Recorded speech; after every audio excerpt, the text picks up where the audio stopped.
ನಮಸ್ಕಾರ ರೀ. ಸೊ ಇದು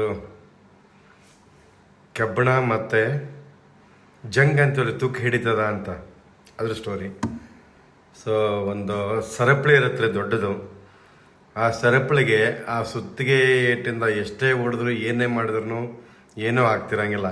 ಸೊ ಅದಕ್ಕೆ ಸರಪಳಿ ಅಂತಾರೆ. ಅದು ಜಂಬ ಕೊಚ್ಕೊಂಡು ನನ್ನನ್ನು ಯಾರು ಏನೂ ಮಾಡೋಕ್ಕಾಗಂಗಿಲ್ಲ, ನಾನು ಭಾಳ ಸ್ಟ್ರಾಂಗ್ ಇದ್ದೀನಿ ಅಂತಂದು ನಗ್ತಾ ಹೇಳ್ತಿರ್ತಾರೆ. ಸೊ ಅದೇ ಟೈಮಿಗೆ ಏನಾಗ್ತದ, ಬರ್ತಾ ಬರ್ತಾ ಕಾಲಕ್ರಮೇಣ ಅದು ಜಂಗ್ ಅಂತೀವಲ್ರಿ, ನಾವು ತೂಕ ಹಿಡಿತದ ಅಂತೀವಲ್ಲ, ಅದು ಅದ್ರೊಳಗೆ ಉಟ್ಕೊಂಡು ಬರ್ತಾ ಬರ್ತಾ ಜಂಗ್ ಹತ್ತಿ ಆ ಸರಪಳಿ ಕಟ್ಟಾಗತ್ತಂತ್ರಿ.